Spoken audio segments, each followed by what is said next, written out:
mwaramutse bakundwa nshuti na bene data muri ngaha. Kuri jewe n'umugisha udasanzwe kuba ndi kumwe namwe muri kano kanya kugira ngo dusangire umwanya namwe wo kuyaga ku kigwa cyitwa ngo ibanga ry'umumarayika afise ikidomesho cy'Imana nzima. Nicyo gituma nifuza gusoma mu vyahishuriwe Yohana igice c'indwi umurongo kuva ku murongo wa mbere ukabandanya ahavuga hati: hanyuma y'ivyo mbona abamarayika bane bahagaze ku mfuruka zine z'isi bafashe imiyaga ine yo ku isi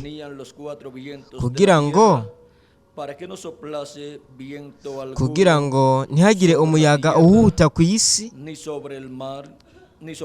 canke ku kiyaga canke ku giti cyose. Kandi mbona umumarayika wundi aduga ava iburasirazuba afise ikidomesho cy'Imana nzima, asemera n'ijwi rirenga abarira b'abamarayika bane bahawe konona isi n'ikiyaga ati: ntimugire icyo mugira isi cyangwa ikiyaga cyangwa ibiti tutaradoma ikimenyetso mu ruhanga rwagurano b'Imana yacu. Numva igiti gicadomweho ikimenyetso ngo ni 144 abadomweho ikimenyetso bo mu miryango yose y'Abisirayeli. Abo mu muryango wa Yuda bakidomweko ni 12,000. Abo mu muryango wa Reyubeni ni 12,000. Abo mu muryango wa Gadi ni 12,000. Aca bandanya adondagura gutyo avuga buri muryango, avuga 12,000 vya buri muryango. Ibanga ry'umumarayika afise ikidomesho cy'Imana nzima. Uyu mumarayika agaragara ngaha mu vyahishuriwe Yohana igice c'indwi. Iki nico kigwa cacu muri kano kanya. Murashobora kwicara nimba mubikunze.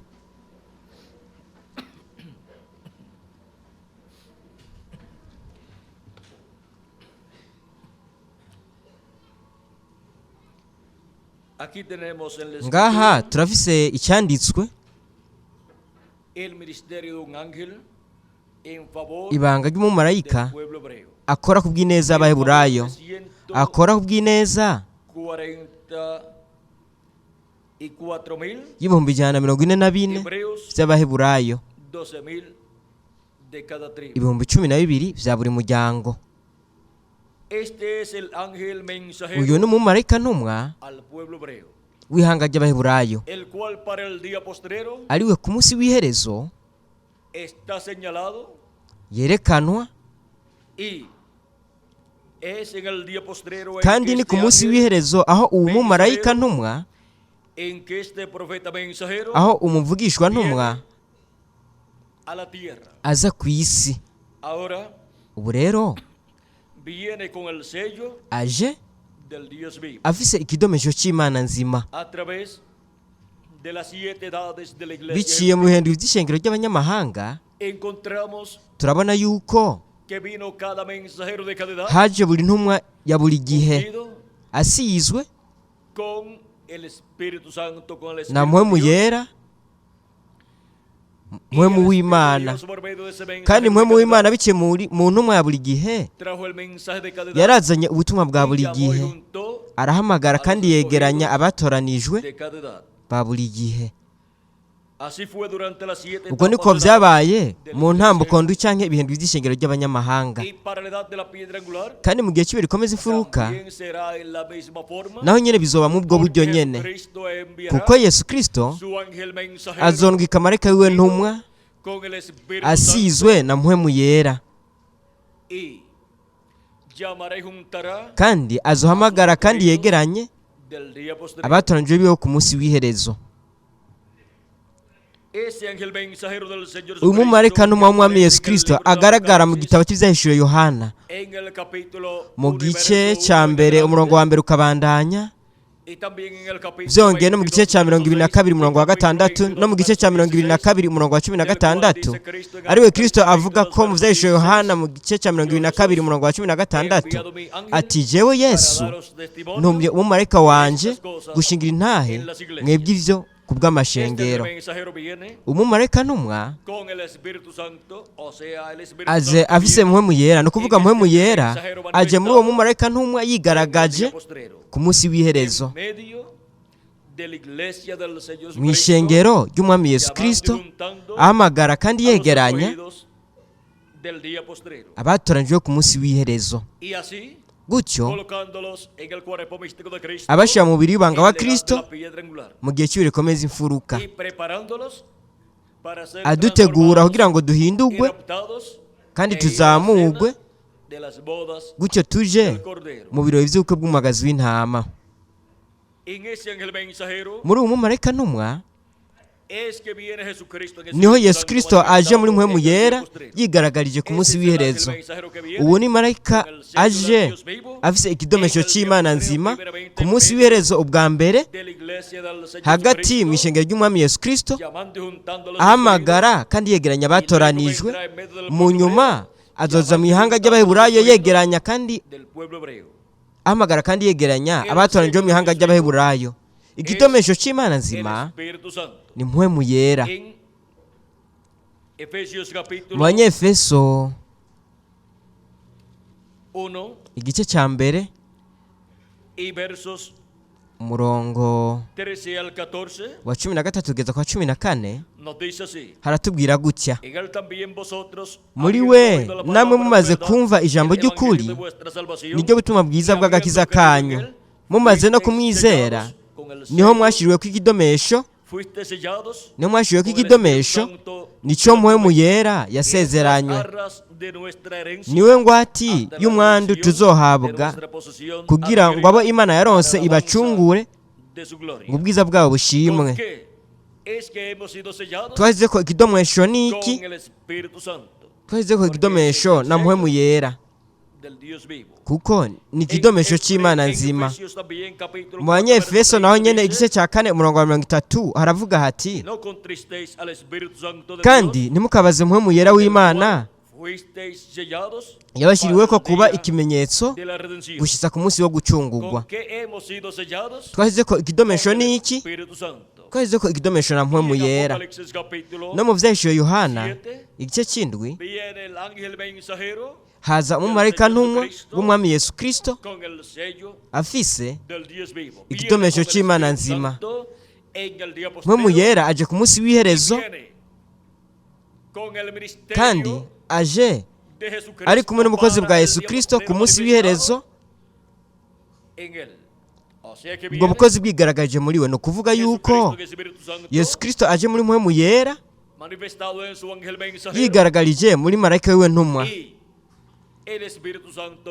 kandi mpwemu yera ni ikidomesho cy'Imana nzima. Nuko rero aje afise ikidomesho cy'Imana nzima, aje afise mpwemu yera ku munsi w'iherezo w'umumarayika avuga ubutumwa bw'inkuru nziza y'ubwami, ahamagara kandi yegeranya abatoranijwe b'Imana bose ubwa mbere hagati mu ihanga ry'abanyamahanga mu ishengero ry'umwami Yesu Kristo mu gihe cy'ibikomeza imfuruka hamwe n'ikiringo cy'ubwami, mu nyuma hagati mu ihanga ry'Abaheburayo.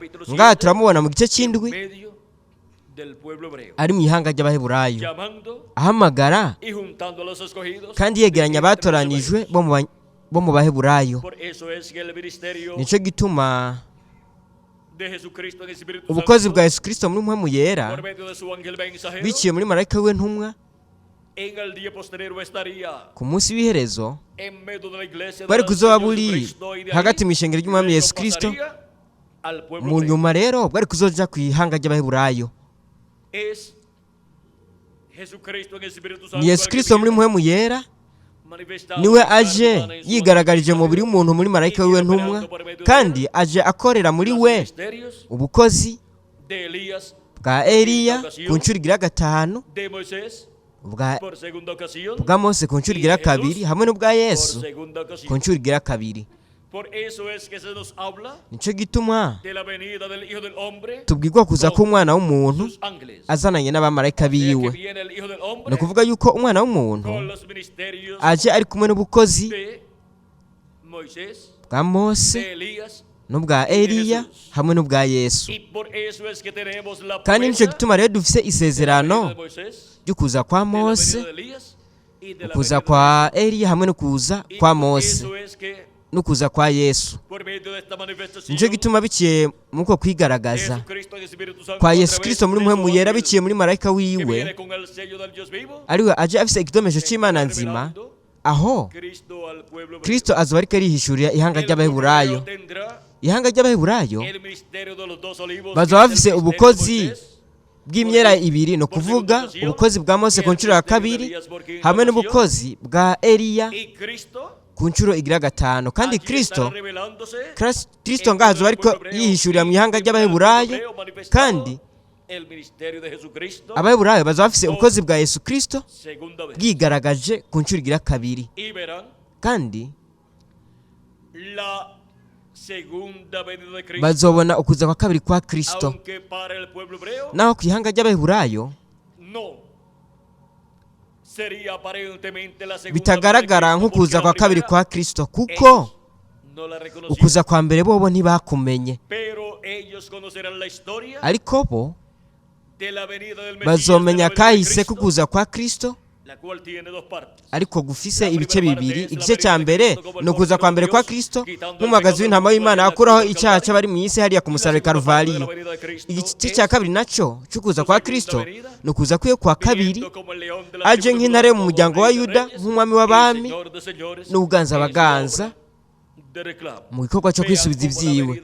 Murabona ingene ukuza kwa Kristo, murabona yuko ukuza kwa Kristo gufise ibice bibiri. Ukuza kwa mbere nk'umwagazi w'intama imyaka 2000 iheze hagati mu ihanga ry'Abaheburayo. Igice cya kabiri naco aza nk'intare mu muryango wa Yuda, nk'umwami w'abami n'uganza abaganza. Aza ubwa mbere ku ishengero ry'iwe ry'abanyamahanga, mu nyuma naho acaja ku ihanga ry'Abaheburayo. Ubu rero murabona yuko ukuza kwa mbere canke igice cya mbere cy'ukuza kwa Kristo vyabereye mu ihanga ry'Abaheburayo, mu nyuma yaciye aja rero ku banyamahanga. Kandi igice cya kabiri cy'ukuza kwa Kristo ari nk'intare mu muryango wa Yuda, aza ku ishengero ry'iwe ry'abanyamahanga, mu nyuma naho agaca aja ku ihanga ry'Abaheburayo. Ubu rero turashobora kubona iri banga ry'umumarayika afise ikidomesho c'Imana nzima. Ni umumarayika ntumwa w'Umwami Yesu Kristo, ariwe Kristo avuga ati, jewe Yesu ntumye umumarayika wanje gushingira intahe mwebwe ivyo ku bw'amashengero. Ibintu ibihe? Ibintu bigiye kubaho vuba, nk'uko Kristo yabisezeranye mu vyahishuriwe Yohana igice cya 4 umurongo wa mbere, avuga ati, duga uze hano nkwereke ibintu bigiye kubaho hanyuma y'ibi. Duge hehe? Mu gihe cyuye komeza ifuruka, aho Kristo ku munsi w'iherezo azoba yigaragarije muri Mpwemu Yera biciye muri marayika wiwe ntumwa. Duga ngaho, duga muri ico kibanza, kuko nta gihe na kimwe cyo mu ishengero ry'abanyamahanga, nta no mu marayika ntumwa w'igihe cy'indwi cy'abanyamahanga gusa, hariho uburyo bumwe bwo kumva ijwi rya Kristo ku munsi w'iherezo, kandi ubwo nibiciye mu marayika aje afise ikidomesho c'Imana nzima. Uwo ni umumarayika aje afise ubukozi bwa Mose na Eliya bwigaragaje biciye mu kwigaragaza kwa Kristo muri Mpwemu Yera yigaragarije muri we. Igihe kimwe barabajije ikibazo William Marion Branham nimba ari umuvugishwa atumwa ku 144 vy'Abaheburayo, kuko muri we hari ubukozi bwa Eliya buhigaragarije ku nshuro igira kane. Kandi kubera yuko Eliya azojana ubutumwa ku baheburayo, benshi rero bibaza yuko azoba ari mu kwigaragaza kwa kane k'ubukozi kwa Eliya. Baramubaza ku rupapuro rw'808 mu gitabo cy'impatanijwe ngaha mu gitabo cy'ibibazo n'inyishu, baramubajije ikibazo cya 17. Mwene data Branham, uyu ni umumarayika afise impwemu ya Eliya, wa wundi Eliya arungikwa ku 144 by'abaheburayo mu gihe cy'imyaka 3 n'igice y'akabaro gakomeye inyuma y'izamurwa. Bamwe muri twebwe turadidanirwa n'izi nyigisho. Mbega ni kimwe na Data Branham yishuye, yavuze toya, oya siwe, oya suwo.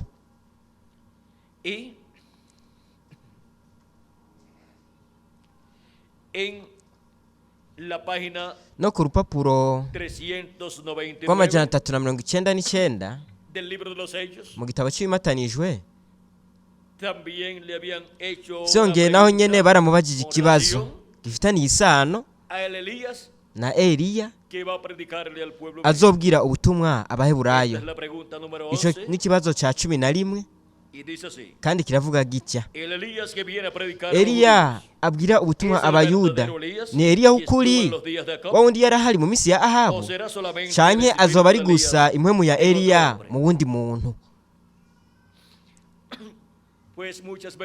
Ariko abantu benshi barindiriye mu buryo bufadika umuvugishwa Eliya w'itishubi ko yoza kugira ngo abwire ubutumwa ihanga ry'abaheburayo.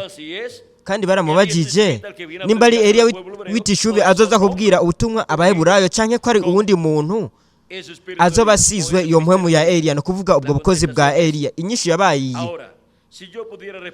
ubu. Nimba nashobora kubishura neza rero, nobaye nashoboye kubabwira ku bijyanye na Enoke, ariko sinabishoboye. Icyo nshoboye kubabwira nico nzi kivugwa n'ivyanditswe cy'ingene bizoba. Naribaza, reka ndabibabwiye muri ubu buryo, bene data bazokumva ino kaseti bazobitahura neza. Nibaza yuko azoba ari umuntu wo muri icyo gihe azoba asizwe iyo mpwemu, kuko igihe Eliya yari yamaze kuduga, Eliya agahura n'abana b'abavugishwa bo baravuze bati impwemu ya Eliya yimukiye kuri Elisa. Ni kubera yuko Elisa yari yakoze cyo kimwe na Eliya. Mbega ubu niki integuza kuza kwa kabiri kwa Kristo wararimwo ubukozi bwa Eliya ku nshuro ya kane? Niki avuga? Aravuga ati yuko Eliya azoja ku ihanga ry'abaheburayo kugira ngo ababwire ubutumwa, abwire ubutumwa 144 by'abaheburayo. Avuga yuko azoba ari umuntu wo mu icyo gihe, si umuntu wo mu gihe cya Eliya w'itishubi canke mu gihe cya Eliya w'itishubi, ariko ni umuntu wo mu icyo gihe azoba asizwe n'iyo mpwemu. Nk'uko umuvugishwa Eliya yasizwe iyo mpwemu y'ubukozi, mu nyuma iyo mpwemu y'ubukozi nyene ikasigwa kuri we, igasigwa kuri Eliya mu migabane ibiri. Iyo mpwemu ya Eliya ikimutira kuri Elisa, agasigwa n'ubwo bukozi. Yohana umubatizi agacacika Eliya ategeza guteguriza ukuza kwa mbere kwa Kristo, kandi Kristo yaravuze ngo ati Yohana umubatizi niwe Eliya yari kuzoza, ariko Eliya azoza agarure ibintu byose. Avuga kuri Eliya ari kuzoza muri kazoza, ariko makijya gihe Eliya ariko arababwira mu icyo gihe yari Yohana umubatizi, ari we yarimwe ubukozi bwa Eliya bugaragariye muri we mu nshuro igira gatatu. Mu nyuma kugira ngo ategurize ukuza kwa kabiri kwa Kristo, naho nyene hazoza Eliya imbere yuko haza umunsi uhambaye kandi uteye ubwoba w'umwami. ni ukuvuga imbere y'umunsi wa nyuma, ni ukuvuga imbere y'igihumbi cy'indwi. Kandi yari kuzoza ahamagara abantu,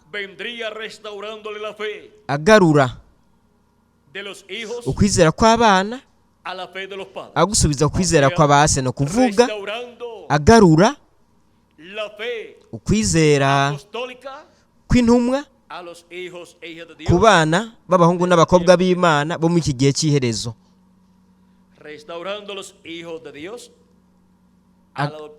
agarura abana b'Imana ku nyigisho z'intumwa. Ubu rero nimwitegereze ingene ivyo vyari kuzoba imbere yuko haza umunsi uhambaye w'Uhoraho, ni ukuvuga imbere y'igihumbi cy'indwi. Kandi nimba mwifuza kumwakira, Revera William Branham niwe Eliya ari kuzoza imbere yuko haza igihumbi cy'indwi, imbere y'umunsi w'Uhoraho uhambaye kandi uteye ubwoba, ni ukuvuga imbere y'umunsi w'umwami n'imbere y'ukuza k'umwami. Kandi nta nkeka uwo ntiyari Eliya w'itishubi, ariko ubukozi bwa Eliya w'itishubi nk'uko bwari bwimukiye kuri Elisa, mu nyuma bukajya kuri Yohana Umubatizi, mu nyuma rero bwimukiye kuri Revera William Branham, kuko mpwemu wa Kristo, mpwemu yera wari uri muri Eliya w'itishubi yimukiye kuri Elisa, ava kuri Elisa aja kuri Yohana Umubatizi, ava kuri Yohana Umubatizi aja kuri William Marion Branham, ashira muri bo ubukozi bwa Eliya muri izo ntambuko zitandukanye. Kandi reka umunsi w'iherezo mu gihumbi cy'indwi, bundi bushasha turafise isezerano ryo kuza kwa Eliya. Uko ni kuza k'ubukozi bwa Eliya bugaragarije mu wundi muntu, ni umuntu wo mu gihe cyo muri kubu azoba asizwe n'uwo mpwemu yari ari muri Eliya w'itishubi, akora ubukozi bwa Eliya w'itishubi bundi bushasha ku munsi w'iherezo mu gihumbi cy'indwi. Ndetse vyongeye no kugira ngo abwire gutuma ihanga ry'Abaheburayo mu kwigaragaza kwa gatanu k'ubukozi bwa Eliya. Kandi no kwigaragaza kumwe mu myerayo ibiri iri muri Zekariya igice cya 4 no mu Vyahishuriwe Yohana igice cya 11 umurongo wa 3. Kandi ninde azoba asizwe na mpwemu yera yari ari muri Eliya no muri Elisa no muri Yohana Umubatizi no muri William Marion Branham, ndetse n'uwari ari muri Yesu, azoba arimo na Mose na Eliya. Uwo ni mumarayika aje afise ikidomesho cy'Imana nzima. Muri uwo mumarayika haje mpwemu yera, no kuvuga Yesu Kristo muri mpwemu yera, inkingi y'umuriro, asiga uwo muntu wo mu gihe cyo muri kubu, amusiga akoresheje mpwemu yera, amusiga akoresheje ubukozi bwa Eliya ku nshuro ya 5, ubwa Mose ku nshuro ya 2, hamwe n'ubukozi bwa Yesu ku nshuro igira 2. Kandi umukozi bwa Yesu Kristo muri mpwemu yera biciye muri uwo mumarayika aje afise ikidomesho cy'Imana nzima, tuzoba turiko turabona ubukozi bwa Mose, bwa Eliya n'ubwa Yesu bugaragaje kuri no munsi w'iherezo, ubwa mbere ari hagati mu ishengero ry'Umwami Yesu Kristo, mu nyuma mu ihanga ry'Abaheburayo. Ubwa mbere ni ku ishengero ry'Umwami Yesu Kristo, niho umugisha ukuza kwa Kristo muri mpwemu yera yigaragaje mu mubiri w'umuntu muri marayika wiwe ntumwa. Umumarayika aje afise ikidomesho cy'Imana nzima, amenyekanisha ibi bintu bigiye kubaho vuba, aduhishurira ibanga rikomeye cyane mu yandi mabanga yose yo mu ijuru no mu isi. ibanga ry'ikimatanijwe c'indwi, ibanga ry'ukuza kwa kabiri kwa Kristo nk'intare yo mu muryango wa Yuda, nk'umwami w'abami n'uganza abaganza mu gikorwa cyo kwisubiza ivyiwe. Ubwo bukozi ubwa mbere buhishurirwa ishengero ry'umwami Yesu Kristo, bigahishwa na Yesu Kristo biciye muri mpwemu yera, biciye muri marayika wiwe ntumwa. Aho Yesu Kristo muri mpwemu yera biciye muri marayika wiwe ntumwa azo ariko aramenyesha ishengero ryiwe, arimenyesha ukuza kwiwe biciye mu mubiri w'umuntu muri marayika wiwe ntumwa. Ariko marayika ntumwa w'umwami Yesu Kristo si umwami Yesu Kristo, si na Mose, si na Eliya. Ni umuntu wo mu gihe cyo muri kubu asizwe na mpwemu yera, aho muri we mpwemu yera azoba ariko arakorera ubukozi bwa Yesu ku nshuro ya kabiri, ubwa Mose ku nshuro ya kabiri hamwe n'ubwa Eliya ku nshuro ya gatanu. Ariko ntazoba ari Mose, ntazoba ari na Yesu, ntazoba ari na Eliya, marayika w'umwami Yesu Kristo. Ariko muri we hazoba hagaragariye ubwo bukozi butatu bukomeye, kuko ugaragaza ubwo bukozi ni mpwemu yera. Kandi rero ku munsi w'iherezo, mu kwigaragaza kwiye kwa nyuma, azoba ari muri marayika wiwe ntumwa, umumarayika aje afise ikidomesho c'Imana nzima, agaragaye kandi akora ubwo bukozi butatu bukomeye. Kandi uko ni ukuza k'umwana w'umuntu ari kumwe n'abamarayika biwe. Nico gituma Yohana yifuje gusenga marayika w'umwami Yesu Kristo inshuro zibiri, mu vyahishwe Yohana igice cya 19 umurongo w'9 kugeza ku 10, no mu vyahishwe Yohana igice cya 22 umurongo w'8 kugeza ku 9. Ariko umumarayika aramubwiye ko atobikora. Ure murabona ko Yohana rero ntiyari ikijuju, wewe yari karabona neza na neza Yesu Kristo muri mpwemu yera yigaragaje muri marayika wiwe ntumwa, ashitsa aya masezerano yose. No kuvuga yuko Yohana yabonye ukwigaragaza kwa Yesu Kristo biciye muri marayika wiwe ntumwa. Kandi we yarabonye Yesu Kristo muri mpwemu yera akora ubukozi bwa Yesu, ubwa Eliya n'ubwa Mose. No kuvuga yuko yabonye iki kintu gikomeye ku munsi w'iherezo cyari kuzoba kiriko kirashitswa, kuko Yohana yarimuwe muri mpwemu muri iryo yerekwa ryo mu vyahishuwe ajanwa ku munsi w'umwami. Ni kuvuga ku munsi w'umwami. Ivyo bivugwa na Yohana mu gice cya mbere cyo mu vyahishuwe Yohana umurongo w'10 ukageza ku 11, ahavuga ati ku munsi w'Imana nari muri mpwemu. Yarameze gute? Yari muri mpwemu, atari mu mubiri wiwe w'inyama, ariko yari muri mpwemu ya Teofaniya, mu mubiri wiwe wa Teofaniya. We yarajanywe rero ku munsi w'umwami, no kuvuga mu kimumbi c'indwi, ajanwa mu iyerekwa.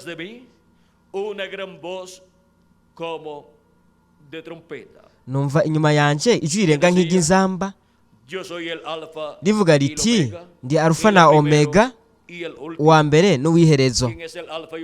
Ninde Alfa na Omega? Ninde uwa mbere n'uwiherezo? Rero n'umwami wacu Yesu Kristo. Ni ijwi rya Yesu Kristo nk'ijwi rirenga ry'inzamba avugisha ishengero, aribwira ubutumwa bwiwe bwa nyuma. Kandi ubutumwa bwiwe bwa nyuma ni ubutumwa bw'inkuru nziza y'ubwami, aho we ahishurira ubukozi, aho we ahishurira ibanga ryo kuza kwiwe, nk'uko mu butumwa bw'inkuru nziza y'ubuntu buzunguruka kuza kwa mbere kwa Kristo, bugahishura bugatangaza ukuza kwa mbere kwa Kristo hamwe no ku bucunguzi bwakorewe ku musaraba Karuvariyo, urupfu rwiwe, uguhambwa kw'iwe hamwe no kuzuka no kuduga kw'iwe mu ijuru, ukuza kwa hamwe no kuza kwa mpwemu yera ku munsi wa Pentekote. Ivyo vyose rero bitangazwa mu butumwa bw'inkuru nziza y'ubuntu mu kiringo cy'ubuntu. Mu kiringo cy'ubwami, ubutumwa bw'inkuru nziza y'ubwami butangaza ukuza kwa kabiri kwa Kristo nk'intare yo mu muryango wa Yuda, nk'umwami w'abami n'uganza abaganza mu gikorwa cyo kwisubiza ivyiwe. Kandi mu gutangazwa k'ubwo butumwa butangazwa na marayika w'umwami Yesu Kristo, asizwe na mpwemu yera, asizwe na mpwemu wa Kristo, harahamagagwa kandi hakegeranywa abatoranijwe b'Imana bose, bakegeranywa ku munsi w'iherezo, bakegeranizwa no mu gihe cy'ibikomeza imfuruka, ahugururirwa ikiringo gishasha. Murabona ingene mu ntambuko canke ibintu by'ishengero ry'abanyamahanga hagiye haruguruwe ikiringo cya kabiri canke ikiringo cy'ubuntu, arico mu biringo vya nyuma ari cya kabiri. Ariko mu biringo vyose, kubera yuko hariho ibiringo ndwi, ikiringo cy'ubuntu rero kigira gatandatu, ni ikiringo cya gatandatu. Kandi ico kiringo ni murabe kirimwo intambuko ndwi z'ishengero ry'abanyamahanga, nko mu gihe igihe umwami wacu yari ngaha ku isi, aho yariko yugurura iki kiringo cy'ubuntu, aho rero hariko hasobekerana ikiringo cy'ubuntu gisobekerana n'ikiringo cy'ivyagezwe. Rero ku munsi w'iherezo, mu gihe cy'ibikomeza imfuruka, harugururwa ikiringo cy'ubwami. Rero hacasobekerana ikiringo cy'ubuntu kigasobekerana n'icy'ubwami mwa kino gihe cy'iherezo, gutyo agahamagara akegeranya abatoranijwe biwe Yesu Kristo, abahamagara biciye muri marayika wiwe ntumwa, arabahamagara akabegeraniza hehe? Akabegeraniza mu gihe cy'ibikomeza imfuruka, ahugururirwa ikiringo gishasha, ikiringo cy'ubwami. Kandi nico gituma rero havugwa ubutumwa bw'inkuru nziza y'ubwami mu kiringo cy'ubwami, n'ubutumwa bwa nyuma ku ishengero ry'umwami Yesu Kristo, aribwo bwakigwa mu kino gihe cya nyuma biciye mu musigwa w'Imana, biciye mu musigwa asizwe na mpwemu yera, afise ikidomesho cy'Imana nzima, arungitse kuno munsi w'iherezo, ubwa mbere na mbere ku ishengero ry'umwami Yesu Kristo, mu nyuma ku ihanga ry'Abaheburayo. Kandi biciye mu ko kwigaragaza kwa mpwemu yera kuri uno munsi w'iherezo, muri marayika aje afise ikidomesho cy'Imana nzima, no kuvuga yuko aje afise mpwemu yera, aje afise marayika w'isezerano, marayika w'uhoraho. Turabona yuko hakogwa umugambi w'Imana uhwanye n'igihe cy'ibikomeza imfuruka hamwe n'ikiringo cy'ubwami. Kandi uwo mugambi wose murabona yuko utangurira mu gace k'Abanyamerika Latine na Karayibe. Kandi nico gituma Amerika Latine na Karayibe ifise ihigwe rikomeye cyane ryigeze rigirwa n'igihugu na kimwe ku munsi w'iherezo. Ni ihigwe ryo kwinjira mu nganji y'ikimumbi y'umukondo wacu umwami Yesu Kristo, kuko yagenewe intambuko y'ubwiza cyane y'umugambi w'Imana mu mubiri w'ibanga wa Yesu Kristo, yagenewe igihe cy'ibikomeza imfuruka. Nico gituma rero kugururwa mu Banyamerika Latine na Karayibe ikiringo cy'ubwami, kugira ngo mu nyuma hagaragazwe ikiringo cy'ubwami mu Baheburayo, biciye mu kuvugwa k'ubutumwa bwiza bw'inkuru nziza y'ubwami. Ubwo n'ubutumwa ubwo ihanga ry'Abaheburayo bazokwakira. Kubw'ivyo rero, nta mumarayika n'umwe mu bamarayika n'umwandwi yashoboye kuja mu Baheburayo ngo babwire ijambo, ubutumwa bw'Imana, kugira ngo bakire Kristo, kuko hamwe n'ubutumwa bw'inkuru nziza y'ubuntu ihanga ry'abaheburayo ntibari kwakira Kristo. Nk'igihugu ihanga ry'abaheburayo bazokwakira Kristo mu kuvugwa ku butumwa bw'inkuru nziza y'ubwami,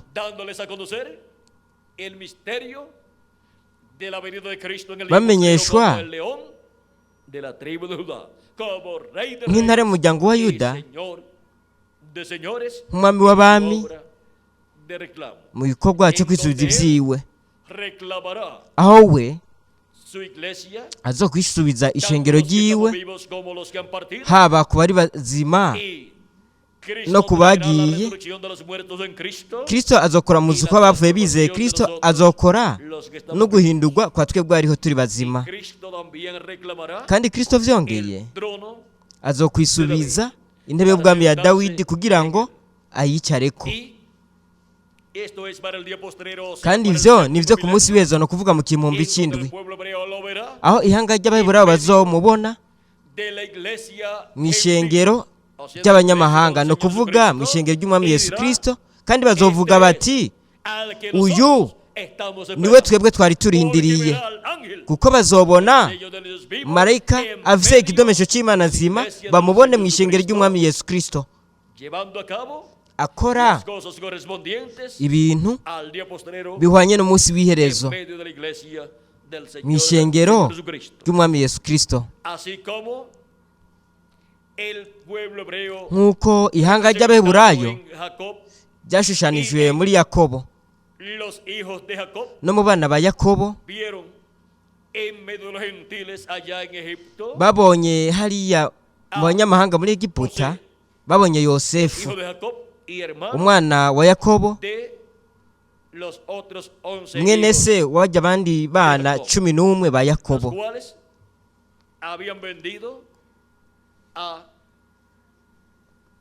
aribo bari bagurishije Yosefu. Rero nimurabe ingene bo bamubonye, babonye mwene se, bamuboneye he? Bamuboneye mu banyamahanga, bamubonye ariko avuga urundi rurimi rw'abanyamahanga, ururimi bo badatahura, ariko yabavugisha biciye mu muntu asigura, kugeza ku kanyuma. Rero Yosefu ntiyumanganije igihe abona mwene se Benyamini, yaravuze ngo rero ndi Yosefu mwene so, ari we mwebwe mwagurishije. Kandi igihe yabihishurira, bo baratinye cyane, kandi bibaza yuko agiye kubica, kubera yuko bari bamugurishije. We rero yari gushobora kubica bose, ariko Yosefu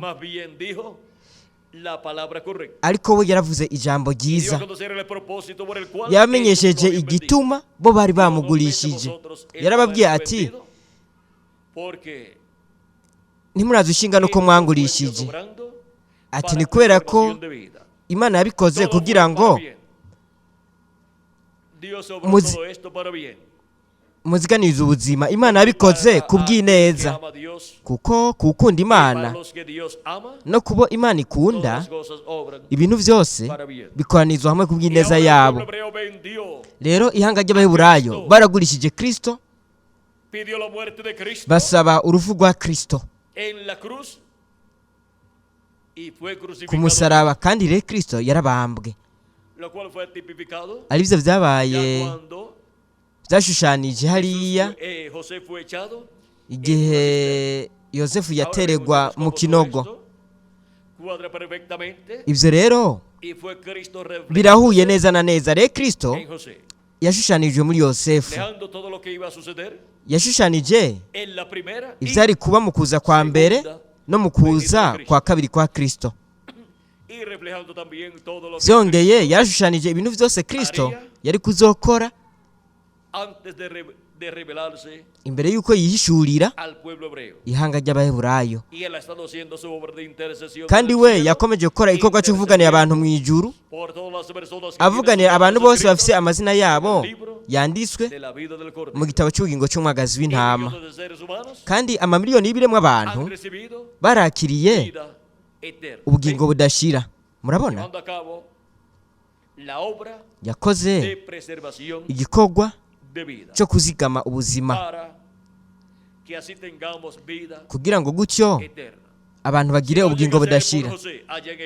Iyo Yosefu ataja muri Egiputa, Egiputa yose iba yarapfuye muri ijya myaka 3 y'inyota n'inzara, y'inyota n'amapfa. Ariko kubera ko Yosefu yari hariya muri Egiputa, ari we yashushanya Yesu Kristo, rero harabaye imfungwa muri Egiputa yose hamwe no ku bandi bantu bo mu bindi bihugu vyongeye. Rero nimurabe ingene hariho inzara n'inyota mu biremwa abantu, ariko murabona ingene Kristo yakomeze gutanga ifungurwa mu buryo bw'impwemu, abaha ubugingo budashira, abuha ibiremwa abantu abaje kuri we, abamwakiriye nk'umukiza wabo, bakoza ibyaha vyabo mu maraso ya Kristo, bakaba barakiriye mpwemu wiwe yera. Nimurabe ingene Kristo yazigamye ubuzima bw'amamiliyoni y'ibiremwa abantu. Umuntu wari we wese ashobora kuvuga ati, ariko abizeye Kristo mu bindi bihe barapfuye. Bo ntibapfuye, icyapfuye gusa ni umubiri ufadika w'abo bantu, kuko hari hageze igihe cyari cyabaheranye cyo kuba bari ngaha ku isi bari muri iyo mibiri ifadika. Ariko abo bantu baciye baja mu buringanire bwa 6 muri paradiso, kandi rero bariko barabaye mu mibiri idapfa, imibiri ya Teofaniya yo mu buringanire bwa 6 isa n'umubiri wacu ufadika ufa uwo dufise, ariko wowe n'umubiri wo mu bundi buringanire, n'umubiri ufise ubugingo budashira, n'imibiri ihoraho. Ku munsi w'iherezo rero abo bantu bazozuka bari mu mubiri uhoraho, kandi bazaba bari kumwe natwe ngaha ku isi. Kristo niwe yazigamye ubuzima bwabo hamwe n'ubuzima bwacu vyongeye. Igihe twakiriye Kristo nk'umukiza wacu, tukoza ibyaha vyacu mu maraso ya Kristo, tukaba twarakiriye impwemu wiwe yera, aho rero twakiriye ubugingo budashira. Uko niko Kristo atwigisha igihe atubwira mu gice cya 5 umurongo wa 24 muri Yohana, nukuri ndababwire, uwumva ijambo ryanje akizera uwantumye niwe afise ubugingo budashira, kandi ntazoshirwa mu rukinja, ariko wavuye mu rufu ashitse mu bugingo. Nuko rero abantu iyo bapfuye ntibaja ikuzimu, kandi rebo nibazuka ntibazocigwa urubanza, kuko bavuye mu rufu bimukira mu bugingo, bafise umubiri uhoraho. Nimba umubiri ufadika upfuye, bisanga mu mubiri wa Teofaniya wo mu buringanire bwa 6 muri paradizo. Rero nibazuka bazoza bafise umubiri wa Teofaniya uri imbere mu mubiri uhoraho uw'Imana izobaha ngaha ku isi, uzoba ari umubiri uhawe ubwiza. Natwe ariho turi bazima tuzoca duhindurwa, tuzoba mu mubiri uhoraho dufise na mpwemu wa Teofaniya wo mu buringanire bwa 6 uri imbere muri uwo mubiri uhoraho vyongeye. Rero twese turi ubugingo buzima. Icyo rero nico buri mwana w'umuhungu n'umukobwa w'Imana ari, n'ubugingo buzima buba muri uwo mubiri wo ku isi. ikingira akamaro cyane ku kiremwa muntu ni ubugingo bwiwe, kuko mu by'ukuri nicyo umuntu ari, ni ubugingo buzima. Umubiri ufatika ni umwambaro uwo Imana itwemerera kugira ngo tube ngaha ku isi, kugira ngo duhure n'ibintu byose byo ngaha ku isi. Kandi iyo kiduheranye, igihe cyo kuba muri uyu mubiri, muri iyi ngoro yo ku isi, uwo mubiri urapfa, tugaca rero tuja mu bundi buringanire, mu buringanire bwa gatandatu. Rero turaba ngaho kugeza habaye umuzuko w'abapfuye bizeye Kristo.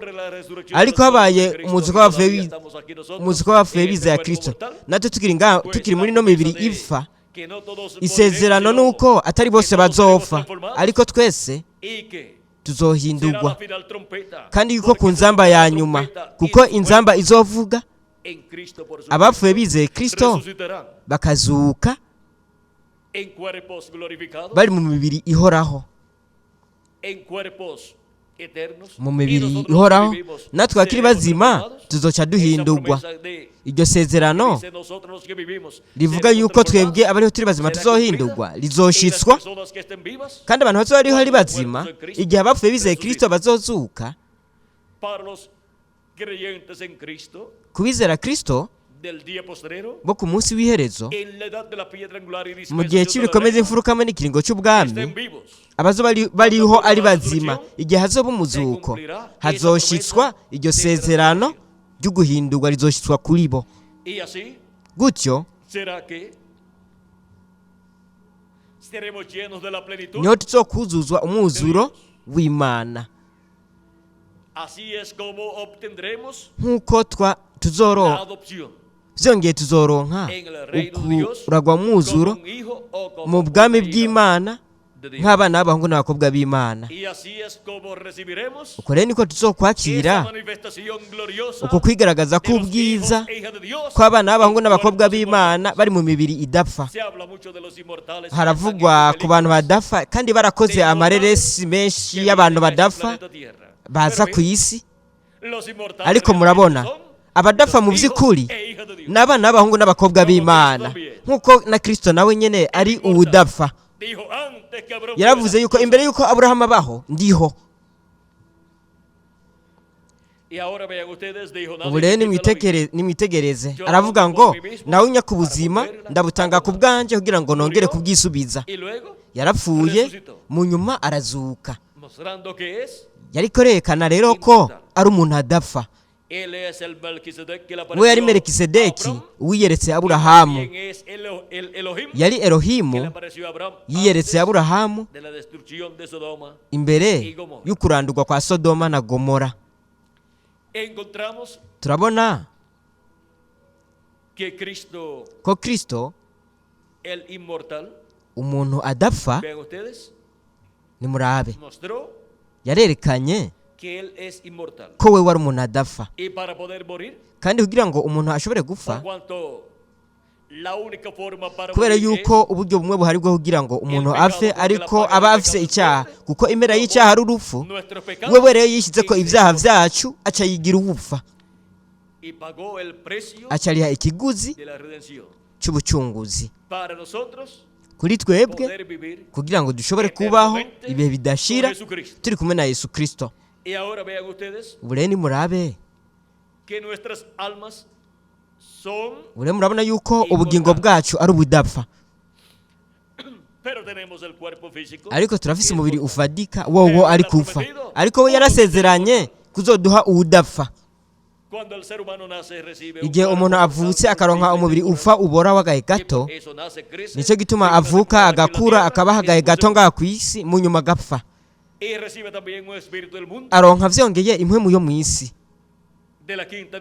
impwemu yo mu buringanire bwa gatanu, ariko biciye mu kuvuka ubwira kabiri aronka impwemu nshasha, umubiri mushasha wa Teofaniya, umubiri mushasha ari wo mu buringanire bwa gatandatu, umubiri wo mu buringanire bwa Melikisedeki, uburinganire bwa marayika w'isezerano, marayika w'uhoraho. Uburinganire aho Adamu yari ari imbere y'uko agira umubiri w'ufadika wo mu mukungugu wo ku isi. Imbere y'ivyo Imana yashize Adamu mu buringanire bwa gatandatu, umubiri wa teofaniya. Mu nyuma yaciye amuzana muri ubu buringanire. Rero muri ubwo buringanire bwa gatandatu niho Adamu yari ari kumwe na Elohimu, ari kumwe na Melikisedeki, ari kumwe na marayika w'isezerano, ari we ari Yesu Kristo mu mubiri we wa teofaniya. Nicyo gituma yavuga ati, yashobora kuvuga ati, imbere yuko Aburahamu abaho nari ndiho. Yariho imbere ya Aburahamu, yariho imbere ya Yohana umubatizi. Ubwa mbere na mbere Jambo yariho, kandi Jambo yahoranye n'Imana. Uwahoranye n'Imana ubwa mbere na mbere. Igihe avuze kuri Jambo yahoranye n'Imana akaba ari Imana, haba ariko havuga kuri marayika w'isezerano, marayika w'uhoraho. Haba ariko havuga ku Mana Aburahamu, Isaka na Yakobo. Haba ariko haravugwa ku Mana nyene ububasha bwose iri mu mubiri wawe wa teofaniya.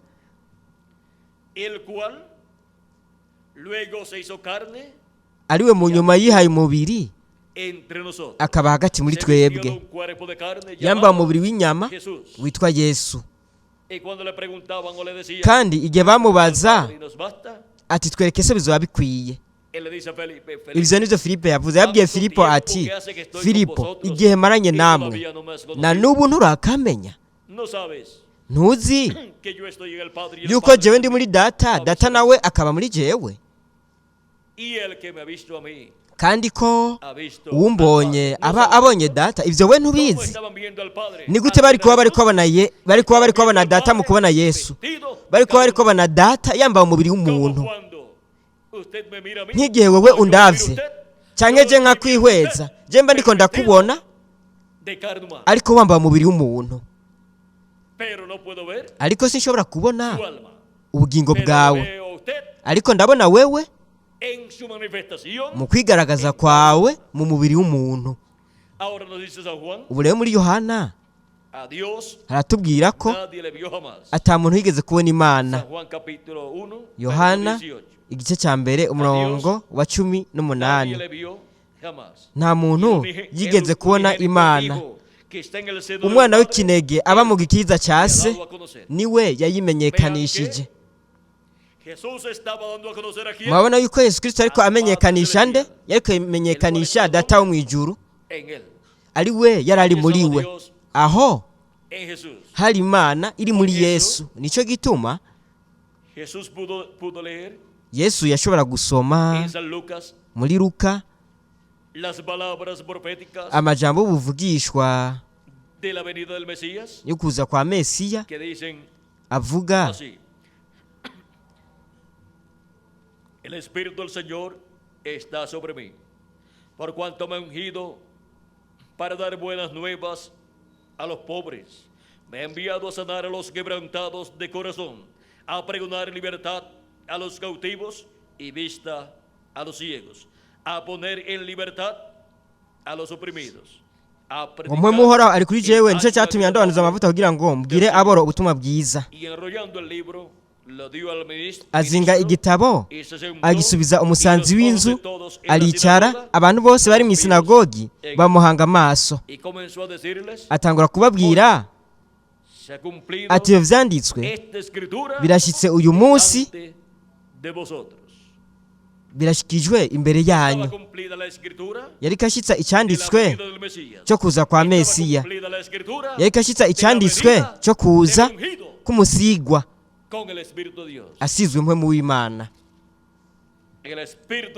Ngo mpwemu w'Uhoraho ari kuri jewe, nico cyatumye andobanuza amavuta. Rero yaciye atangura kudondagura ibintu vyatumwe we asigwa. Rero ku munsi w'iherezo azoba ari ku isi, marayika aje del Dios vivo. afise ikidomesho c'Imana será? nzima, El hombre ungido azoba ari umuntu con el Espíritu de Dios asizwe mpwemu w'Imana, asizwe mpwemu yera, para, por medio de ese hombre, kugira ngo biciye muri uwo muntu el Espíritu Santo llevar a cabo mpwemu yera la akore obra correspondiente igikorwa al día postrero. gihwanye n'umunsi w'iherezo. Y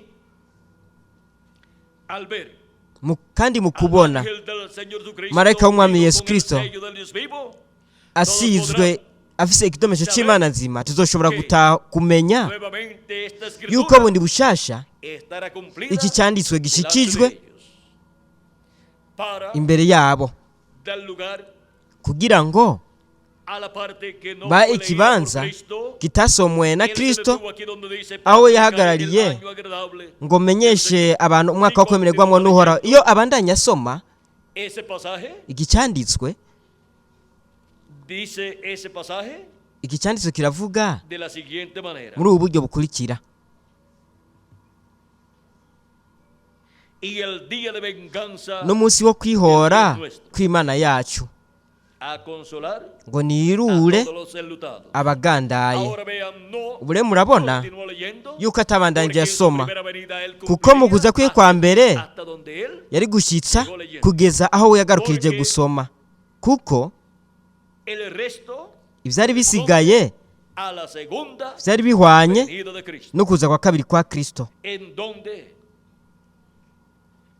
el Espíritu de Dios aho mpwemu w'Imana, mpwemu yera ungirá a su ángel mensajero, yari gusiga marayika wiwe ntumwa, y ungido el ángel del Señor Jesucristo, agasiga marayika w'umwami Yesu Kristo, estará predicando el día akaba de ariko venganza avuga atangaza umunsi wo kwihora kw'Imana y yacu, estará consolando a todos los kandi enlutados. ariko yirura abagandaye, yirura abana bose b'abahungu n'abakobwa b'Imana bo ku munsi w'iherezo, abari mu gihe cy'ibihe bikomeza imfuruka hamwe n'ikiringo cy'ubwami, ababwira ati, Sus hermanos ababwira de la yuko ciudad bene despoblada, se bo mu biringo vyarenganye ko bagiye un kuzuka. enlutado es uno que ha perdido Uwugandaye amado. nuba yabuze Y uwo akunda, nuestros amados, nuestros hermanos, kandi bene data abakundwa, hermanos en Cristo, bene data muri Kristo de nuestro tiempo que han partido bo mu y gihe en cyacu edades bagiye pasadas, nabo mu bihe vyarenganye, vean ustedes, murabona ha ocasionado que seamos personas vyatumye tuba abantu enlutados en ese sentido. bagandaye.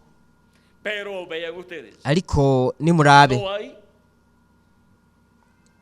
palabra nta majambo más ahari agradable ahimbaye cyane que fortalezca a un umuntu enlutado yokomeza que le umuntu diga, agandaye kiretse kumubwira ati ntibikuraze ishinga, ntuhangayike, uwo muntu ugandariye agiye kuzuka, azozuka. si resucita, se le acaba el luto. Azutse rero ikigandaro kica kirangira. Ya entonces si llora, Rero nimba umuntu yahora arira, ntazorizwa no kugandara, ariko azorizwa n'umunezero. Rero nimwitegereze ku bagandaye bose, ni ukuvuga ku bana bose b'abahungu n'abakobwa b'Imana ku munsi w'iherezo, isezerano nuko bene data bo mu bihe bagiye, bo mu bihe vyaheze bagiye, nabo mu gihe cyacu bagiye bazozuka. Iyo rero ni impamvu y'umunezero, ukugaruka kwabo ngaha ku isi bari mu mibiri ihoraho. Rero natwe tuzoca duhindurwa, twongere tugire umubiri uhoraho, umubiri uhawe ubwiza nk'umukundwa wacu umwami Yesu Kristo. Gutyo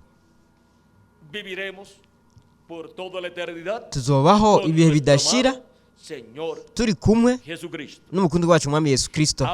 Ubu rero twebwe mu kuba turiko ku munsi w'iherezo mu gihumbi c'indwi, tutongeye ku kirangamisi imyaka yo gukererwa ihari mu kiringo cy'ubwami, rero isezerano kuri twebwe ni isezerano ryo kuza k'umusigwa w'Imana asizwe na mpwemu wa Kristo.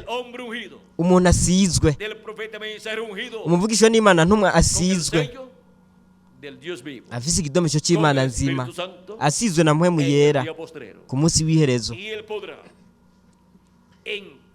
Kandi we umwanya wari wose ashatse azoshobora gufata amasezerano ahwanye no ku munsi w'iherezo avuga kuri we no kwigaragaza kwa mpwemu yera biciye muri we abwire abantu ati uyu munsi iki cyanditswe kirashikijwe imbere yanyu kandi ntazoba ari karabesha byongeye ntazoba ari karagerageza kwigira uhambaye kuko uhambaye ni uje ari imbere muri we uwo ni wahambaye kandi muri we ntihazoba ariko arashingirwa intahe na marayika w'umwami Yesu Kristo. Marayika aje afise ikidomesho cy'Imana nzima azoba ariko arashinga intahe buri gihe y'uje muri we amwigaragarijemwo. Marayika w'isezerano, marayika w'uhoraho, umwami Yesu Kristo muri mpwemu yera yigaragarije muri we, yigaragarije muri marayika w'intumwa. Nicyo gituma we aje ashinga intahe, nicyo gituma rero aje asizwe. Nicyo gituma haje umumarayika wo mu Vyahishuriwe Yohana igice cy'indwi, aje afise mpwemu yera, aje afise ikidomesho cy'Imana nzima. Niwe aje ku munsi w'iherezo aho ijambo rizoba riko ryambara umubiri. Jambo azoza yambaye umubiri muri marayika aje afise ikidomesho cy'Imana nzima.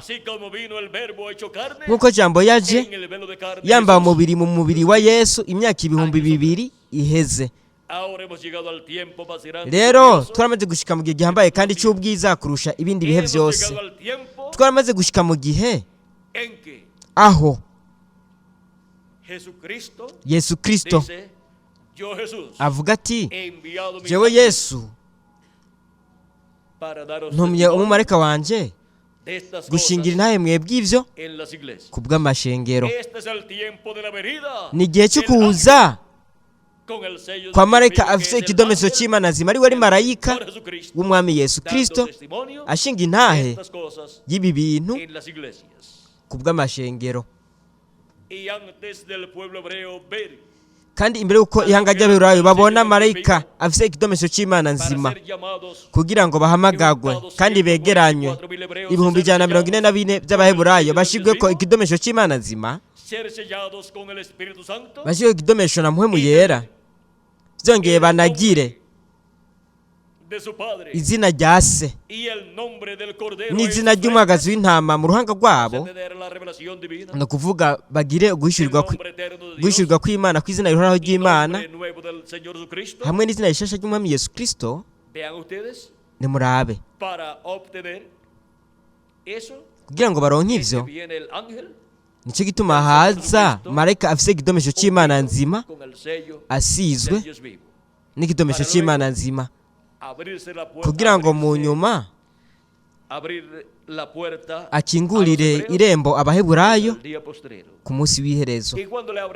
Kandi igihe huguruwe irembo ku Baheburayo ku munsi w'iherezo, ku banyamahanga rero urugi rucagugagwa, irembo ricagugagwa. Rero nimurabe ingene twamaze gushika ku munsi w'iherezo, n'ingene twamaze gushika mu gihe cy'ukuza kwa marayika afise ikidomesho cy'Imana nzima, ariwe ubwa mbere azoba ari mu ishengero ry'umwami Yesu Kristo nka marayika w'umwami Yesu Kristo. Uwo ni marayika afise ikidomesho cy'Imana nzima ubwa mbere ari mu ishengero ry'umwami Yesu Kristo, aho Kristo muri mpwemu yera azoba yigaragarije mu mubiri w'umuntu, muri ico gitugizo cy'umubiri, muri uwo mwambaro witwa uwo mwambaro witwa marayika w'umwami Yesu Kristo. Turiko turaba mu gihe gikomeye cyane kandi cy'ubwiza kurusha ibindi bihe byose. Turiko turaba mu gihe cy'ukuza kwa marayika afise ikidomesho cy'Imana nzima. Twabonye ibanga ry'umumarayika afise ikidomezo cy'Imana nzima. Uwo mumarayika ni marayika w'umwami Yesu Kristo, ni umuvugishwa n'umwe w'igihe cy'ibikomeza imfuruka hamwe n'ikiringo cy'ubwami, ubwa mbere aje ku ishengero ry'umwami Yesu Kristo, mu nyuma ku ihanga ry'Abaheburayo. Kandi ikidomezo cy'Imana nzima twabonye yuko ari mpwemu yera aje yigaragarije muri marayika w'intumwa kugira ngo ahamagare kandi yegeranye abatoranijwe biwe mu banyamahanga ubwa mbere, mu nyuma mu ihanga ry'Abaheburayo. Marayika afise ikidomezo cy'Imana nzima. Mwabonye ingene byose vyoroshe, byose biroroshe kandi byose bishurwa mu buryo buciye bugufi, bigahishurwa ishengero ry'umwami Yesu Kristo muri kino gihe cya nyuma, mu gihe cy'ibikomeza imfuruka hamwe n'ikiringo cy'ubwami ku munsi w'iherezo, no kuvuga mu gihumbi c'indwi no mu gace ka Amerika Latine na Karayibe. Ibanga ry'umumarayika afise ikidomezo cy'Imana nzima. Wo mu vyahishuriwe Yohana igice c'indwi umurongo wa 2 ukabandanya.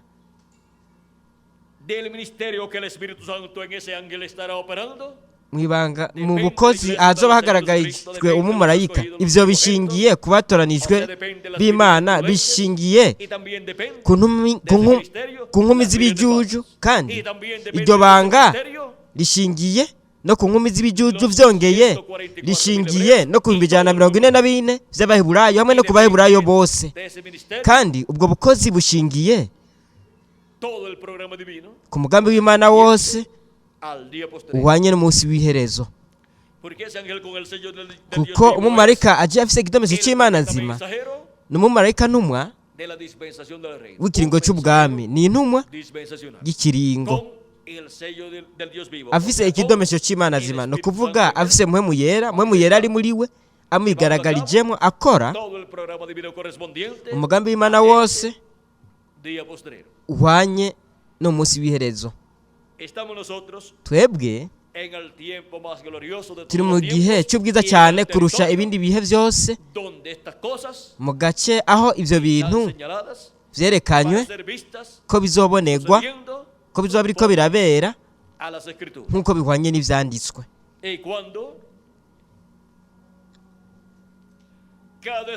Kandi igihe buri watoranijwe aba amaze kubona umumarayika w'umwami Yesu Kristo afise ikidomezo cy'Imana nzima, azovuga ati, azovuga nk'uko bavuze mu minsi y'umwami Yesu Kristo bamwe mu bigishwa ba Kristo, nk'akarorero Filipo yahamagaye Nikodemo amubwira ati, yahamagaye Natanayeli amubwira ati, wa wundi Mose yavuga. Uko niko no ku munsi w'iherezo nimurabe ingene vyabaye mu gihe gihe abigisha ba Yesu Kristo bashobora kubwira abandi, nk'akarorero abigisha ba Yohana Umubatizi bashobora kubabwira bati, raba wa wundi Yohana Umubatizi yavuga, ati wa wundi yavuga yuko inyuma yiwe ko haje uwundi muntu uwo atabereye guhamburura utugozi tw'ibirato vyiwe, ari we yari kuzobabatiza muri mpwemu yera no mu muriro. Twamubonye uwo muntu. Rero mu gihe bo babaza ati, ninde, yitwa gute? Bari kuvuga bati, ni Yesu, kandi ari Nazareti. Bamwe rero bari gushobora kuvuga bati, ariko ivyanditswe ntibivuga yuko ategetswe kuvukira i Betelehemu y'Iyudaya. Ariko Imana yanyegeje iryo banga, yavukiye i Betelehemu y'Iyudaya ariko yakuriye i Nazareti. Kandi benshi bibaza yuko ari w'i Nazareti. Filipo Natanayeli yaravuze ati, mbega i Nazareti hari ikintu cohava cy'ubwiza? Mbega ushobora kuva umuvugishwa kangahe nk'umuvugishwa Mesiya ku ihanga ry'Abaheburayo? Filipo rero ntiyari gushobora kumusigurira ati, raba yavukiye i Betelehemu y'Iyudaya, hacaba iki kibazo umwami Herode rero yariko arondera umwana kugira ngo amwice. Umumarayika rero acamubwira ko bogenda hariya muri Egiputa. Rero umwami Herode amaze gupfa, umumarayika Gaburiyeli yaciye abwira ko bogaruka mu gihugu cya Isirayeli. Acaja i Nazareti, acakurira ngaho, ariko n'i Betelehemu y'i Yudaya. None ni gute Filipo ari kuvyemeza Natanayeli? Nuko rero nimwitegereze, we yaramubwiye ati reka dukore ikintu kimwe, ati ngo we wirabire, ati ngo wirabire. Igihe yaza kugira ngo arabe umuntu uwo Filipo avuze yuko ari umuntu yasezeranye mu icyo gihe, uwo Mose yari yaravuze avuga ati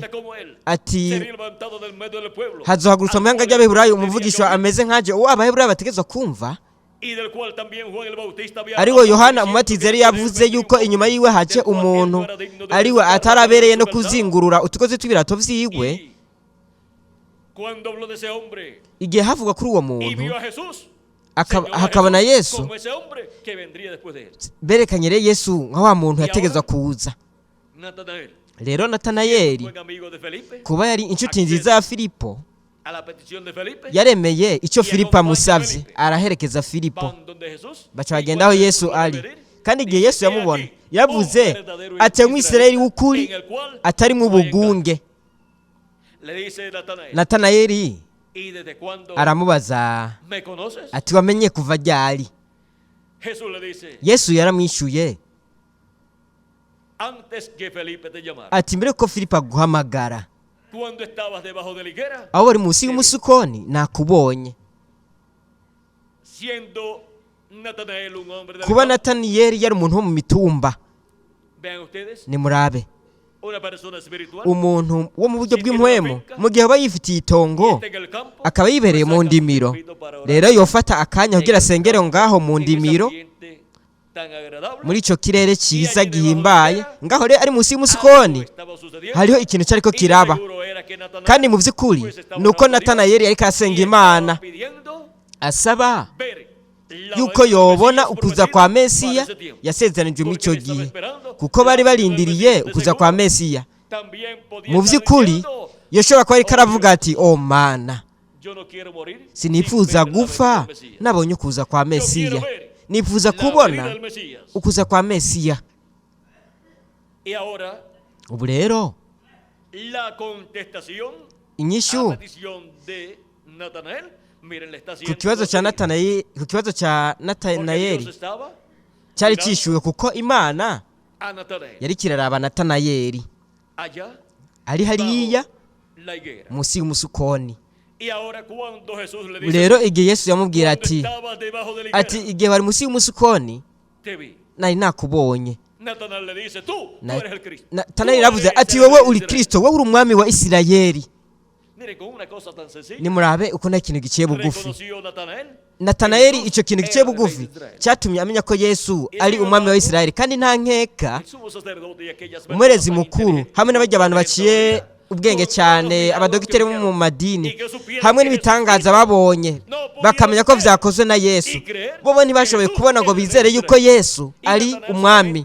Ariko Natanayeli mu kumva Yesu amubwiye ati gihe ari munsi y'umusukoni ati nakubonye, hamwe n'ivyo rero we yaciye akanguka. Ukwizera kwa Natanayeli kwaciye gukanguka,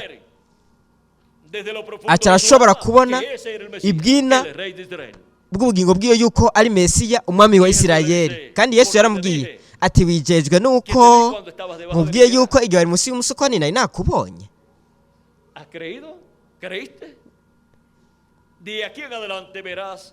Guhera ubwo ukabandanya bazobona abamarayika b'Imana bamanuka kandi baduga ku mwana w'umuntu, no kuvuga bamanuka ku mwana w'umuntu. Ivyo rero murabona yuko bifitaniye isano n'ivyo Yakobo yabonye mu ndoto, igihe yarota akabona mu ndoto abamarayika baduga kandi bamanuka kuri icyo cyuririzo, kandi ku iherezo ry'icyo cyuririzo aho yahabonye imana. ¿Saben ustedes que esa escalera, Mbega mwebwe icyo cyuririzo murazi icyo ari cyo? esos ángeles n'abo de bamarayika Dios que suben y bajan, b'imana baduga bakongera akakimarukako, icyo es la cyuririzo iglesia del Señor Jesucristo? ni ishengero ry'umwami Yesu Kristo. Y en la iglesia del Señor Jesucristo Kandi mu ishengero ry'umwami Yesu Kristo, ha estado Cristo enviando Kristo yakomeje kurungika abamarayika ntumwa, espíritus teofánicos, impwemu za teofaniya zo mu buringanire bwa gatandatu, impwemu z'abavugishwa en carne humana, zigaragariye de edad mu mubiri w'umuntu en edad, uva mu gihe uja mu kindi, y han estado teniendo sus ministerios kandi yakomeje kugira ubukozi bwiwe ngaha ku isi en el cuerpo místico de Cristo, mu que mubiri es w'ibanga la wa escalera. Kristo, aricyo cyuririzo icyo Yakobo O sea que en yabonye. esa escalera o esa Ni ukuvuga escalera ko icyo cyuririzo, ni ukuvuga ko icyo cyuririzo gishushanya umubiri w'ibanga wa Kristo, del Señor ishengero Jesucristo. ry'umwami Yesu Kristo. Y ahora, Ubu rero miren ustedes, nimwitegereze, el pueblo hebreo ha estado viendo ihanga ry'abaheburayo que bakomeje kubona por esa escalera yuko ku icyo han estado cyuririzo subiendo y bajando hakomeje ángeles, kuduga aunque no ha entendido el pueblo abamarayika, naho abaheburayo batatahuye ubwo bukozi. han estado viendo los ministerios Bakomeje de kubona esos mensajeros de las ubukozi diferentes bw'abamarayika bo mu bihe Pero al bitandukanye, final de la escalera, ariko ku iherezo ry'icyo cyuririzo vio a Dios manifestado. Yakobo yahabonye Imana Y ihigaragarije, hablándole desde dónde? Desde ivugana nawe iri hehe? Iri mu gasongero k'icyuririzo, porque desde la parte alta kuko del mu cuerpo gasongero de Cristo, k'umubiri w'ibanga wa Kristo es que Dios le hablará niho Imana al pueblo hebreo, izovugishiriza ihanga ry'abaheburayo, a Israel niho o izovugishiriza Jacob. Isirayeli cyangwa Yakobo. Y Kandi eso es para este tiempo final ibyo nibyo mu gihe cy'iherezo, mu kwigaragaza de Dios kw'Imana a través del ángel biciye muri que marayika viene con el sello. aje afise ikidomezo cy'Imana nzima. Dios Imana cúspide de la escalera, en la cúspide mu gasongero del monte de Dios, del monte de Sión, k'umusozi del Siyoni, cuerpo místico de Cristo, mu mubiri w'ibanga wa Kristo, estará velado azoba yihishije en su ángel mensajero, en el ángel muri del marayika we Señor ntumwa, Dios vivo, umumarayika afise ikidomezo y estará cy'Imana hablando nzima, por medio de ese mensajero avuga biciye muri iyo ntumwa, a su iglesia gentil y luego abwire ishengero ry'iwe ry'abanyamahanga, mu nyuma abaheburayo. Nimurabe aho Kristo aje mu kuza kwe kwa kabiri, de Jacob, ni ku cyuririzo cyabonywe na Yakobo, el cuerpo aricyo místico de gishushanya Jesucristo. ishengero ry'umwami Yesu Kristo. Y es en la cúspide de la escalera, en la cúspide Kandi ni del mu monte de Dios, gasongero k'icyuririzo, mu gasongero k'umusozi Siyoni, mu gihe cy'ibikomeza imfuruka, pueblo hebreo, aho ihanga ry'abaheburayo Isirayeli bazobonera Imana, niho bazokumvira Imana y bendiciendo. iriko ibavugisha, yongera ibahezagirira kuri uno Por munsi eso es w'iherezo, que kuri uno munsi w'iherezo. Jacob, Nicyo gituma rero Yakobo, así como se agarró nk'uko yagumbiriye del ángel de Jehová, marayika cuando le w'uhoraho apareció en otra ocasión cuando igihe iba yamwereka de ikindi regreso, gihe yari agarutse venía de Arán avuye i Aramu hacia agenda la tierra de Israel mu gihugu cya y se Isirayeli. encontró Rero con el ángel de Jehová. yahuye na marayika w'uhoraho. Al encontrarse con el ángel Mu guhura rero de Jehová, na marayika w'uhoraho, dice la escritura ivyanditso bivuga yuko Yakobo luchó con él toda esa noche yagwanye nawe ijoro ryose hasta que rayaba kugeza el alba. umutwenzi utambitse. Dice Haravuga hati en Génesis capítulo mu 32 itanguriro 32 y verso umurongo 24 en adelante, wa dice, 24 ukabandanya así se aravuga quedó hati Jacob maze solo, Yakobo asigarayo con wenyene, él un varón haza hasta que umugabo rayaba baranigana el alba. bashitsa mu Y mutwenzi. cuando el varón vio que no podía Uwo mugabo con él, abonye yuko o sea, atamushoboye, Jacob, ni ukuvuga tocó Yakobo, en el sitio del encaje de su muslo, akora ku munsi wo kunyonga y'itako ryiwe. el muslo Umunsi de wo Jacob, kunyonga y'itako rya mientras Yakobo con él urahinyagara luchaba. bakiriko Y baranigana. dijo ¿quién? El Uwo ángel. mugabo, Y dijo, inde déjame, uwo porque mumarayika raya aramubarira el alba. ati ndekura kuko Y umutwenzi Jacob le utambitse. respondió, no Yakobo te aramwishyura dejaré ati sinkurekura si no me bendices. utampezagiye. Y el varón le dijo, Nawe aramubaza y él ati respondió, witwa nde? Jacob. Ati ndi Y el Yakobo. varón le dijo, Aramubarira no se dirá más tu ati nombre ntukitwa Jacob, Yakobo ukundi, sino Israel. ariko wiswe Porque has Isirayeli, luchado con Dios kuko waniganye n'Imana y con los n'abantu hombres y has vencido. ukanesha. Entonces Jacob le preguntó, Yakobo aramubwira dijo, ati ndakwinginze declárame ahora tu nombre. ati ndakwinginze Y nyibarira. el varón respondió, ¿por qué Aramubaza me preguntas ati mbariza por mi iki nombre? izina ryanje, Y lo bendijo. amuhezagirira aho hantu.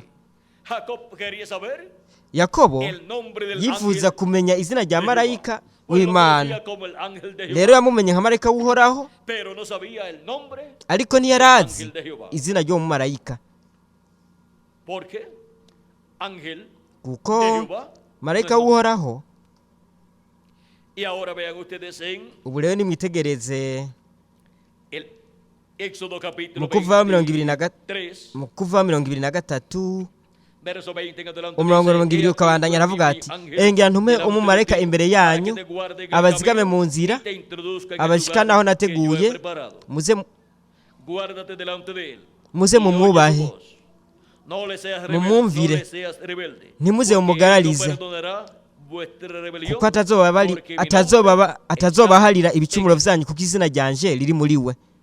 En ese ángel que le apareció a Jacob Muri uwo mumarayika yiyeretse Yakobo estaba el nombre hari de hari Dios. izina ry'Imana, Y Jacob quería conocer, kandi quería Yakobo saber yifuza el nombre kumenya de ese ángel, izina ry'uwo porque mumarayika, el nombre de ese ángel kuko izina es ry'uwo el mumarayika nombre de Dios. ni izina ry'Imana, Porque el nombre kuko de Dios izina ry'Imana es primeramente colocado ubwa mbere rishigwa en su cuerpo teofánico. ku mubiri wayo wa Teofaniya.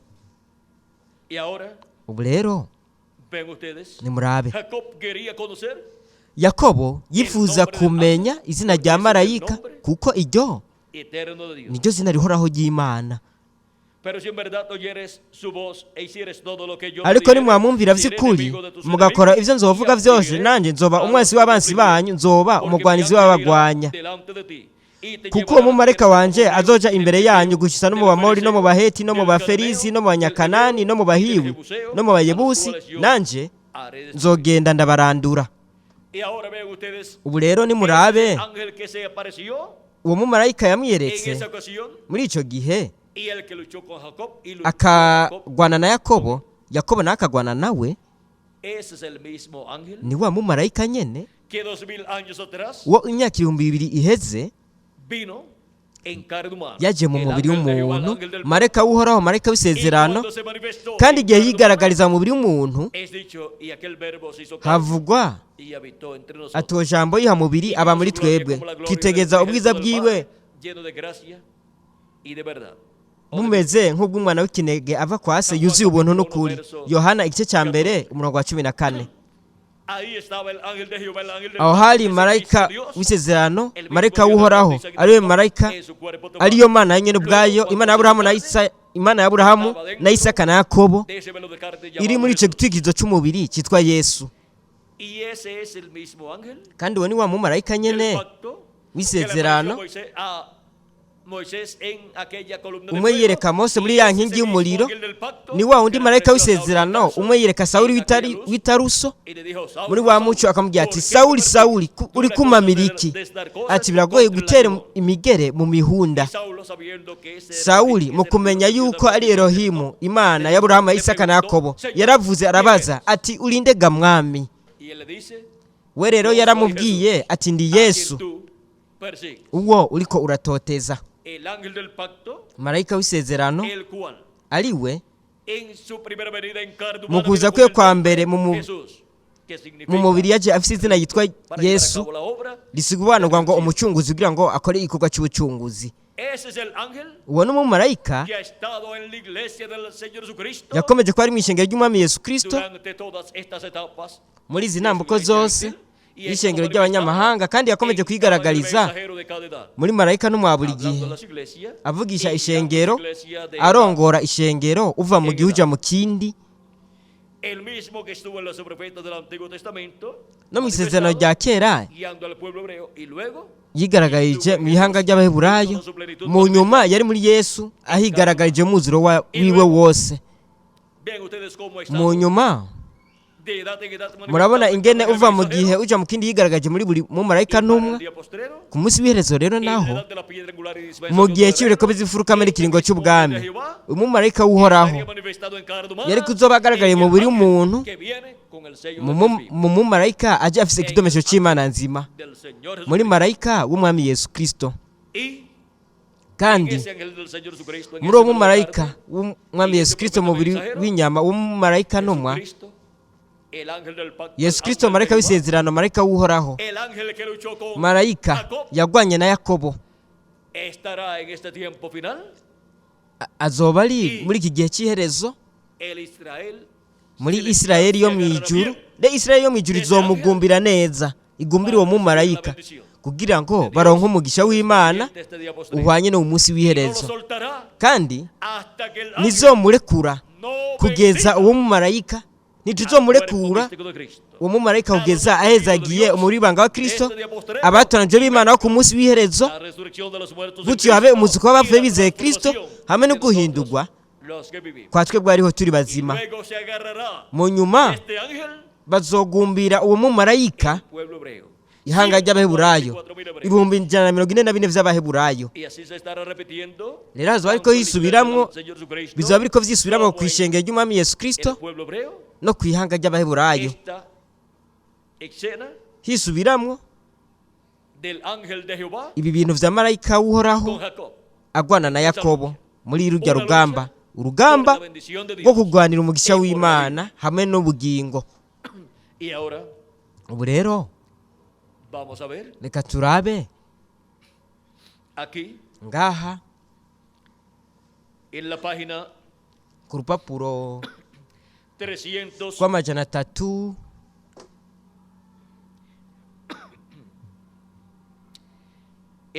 ku rupapuro rw'amajana 358 n'amajana 359 mu gitabo cy'imatanijwe munyihanganire mu Kiespanyol. Integuza kuza kabiri kwa Kristo Rev. William Branham aravuga ati, mwitegereze mu gihe igihe Yakobo yumva atanguye kwimvira gusubira mu gihugu, uko rero niko bimeze no kuri Isirayeli. Yakobo bisobanura Isirayeli kuko izina ryiwe ryarahinduwe. We yarasohotse aronka amahera mu buryo bwose bushoboka biciye mu kwiba no mu kubesha no mu bundi buryo, kuko we naco bimubwiye aho ubwo amafaranga yova canke na nyeneyo uwari we. Amahera ava hehe? Aho mahera ava canke nyeneyo. Ariko mu nyuma yaciye atangura gusubira mu gihugu kuko we yarafise ico cifuzo, kandi mu nzira yarahuye n'Imana. Izina ryiwe rero ryarahinduwe. Ariko muri ico gihe we yarahangayikishijwe cyane, yarahangayitse cyane kuko yaratinya Esawu ari we yariko aramurondera.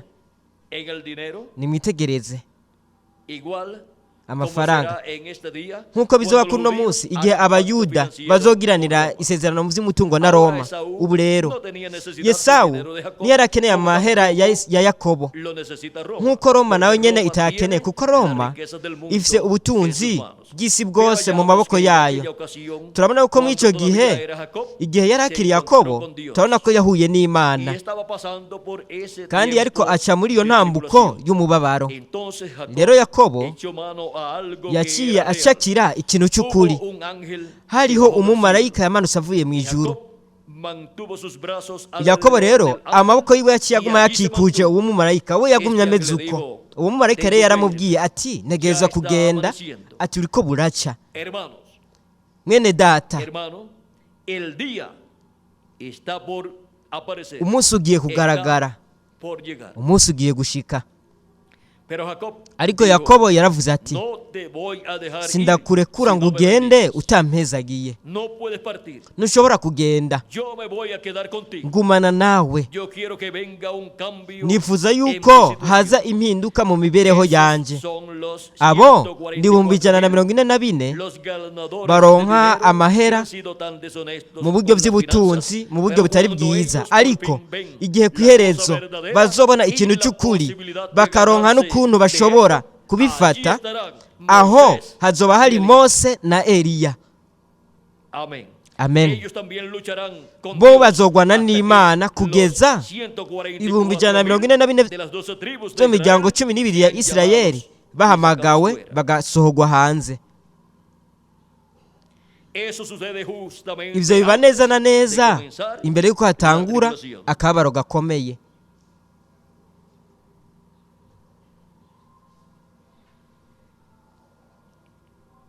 Y ahí vamos a dejarlo. Reka rero duhagarikire ngaho.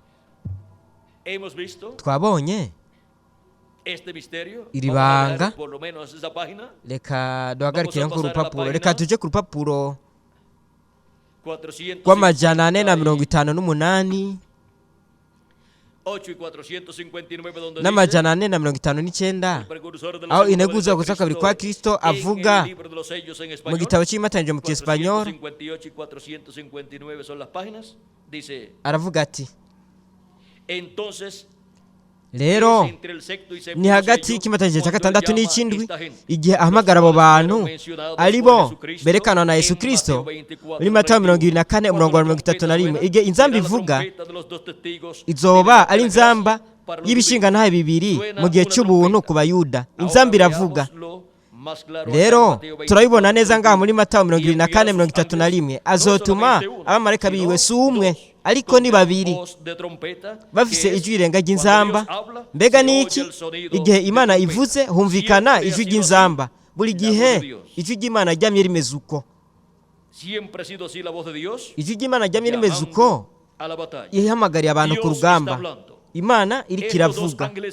Abamarayika babiri baje bafise ijwi ry'inzamba kandi nimwitegereze neza. Ariko mu ijwi ry'umumarayika w'indwi inzamba iravuga. Mu ijwi ry'umumarayika wa mbere haravuze inzamba. Mu ijwi ry'umumarayika wa kabiri haravuze inzamba. Kandi uko niko vyabaye igihe yarungika buri umwe.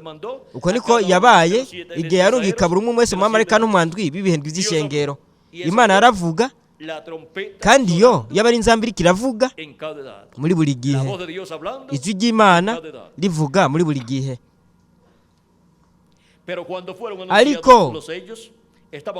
Ariko igihe ivyo bitangazwa baba bari mu munsi mukuru w'Imana, bari mu gikone c'Imana. Rero imatanije biruguru ikimatanije kindi kirugurugwa. Rero abari kweganiriza hamwe abayuda abakora mu mfuruka zine z'isi. Twabonye ingene avuga ku bimatangiro bitandatu ariko navuga na kimwe ku kimatangiro cy'indwi. Tubona yuko muri Matayo 24:32 yaciye atangura kuvuga mu migani avuga ku bijanye n'umuhamagaro w'abayuda w'abatoranijwe mu bayuda. Rero murabona ingene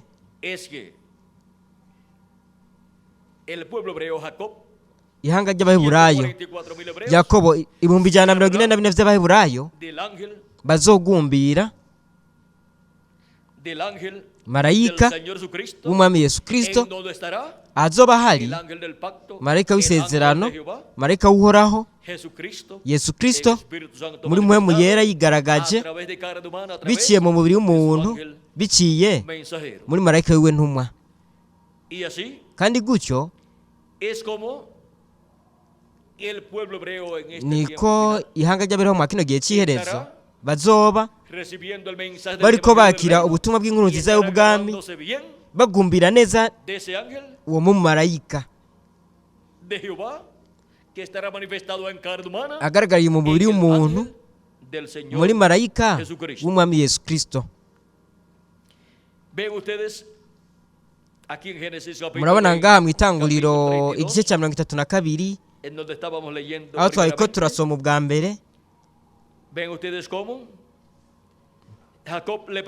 Nawe aramubaza ati witwa nde?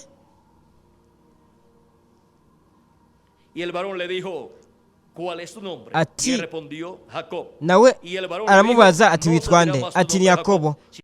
Aramubaza ati ntukitwa Yakobo ukundi ariko wiswe Isirayeli kuko weniganye n'Imana n'abantu ukanesha. Yakobo aramubwira ati ndakwinginze nyibarira. Aramubaza ati mbariza iki izina ryanje? Amuhezagirira aho hantu.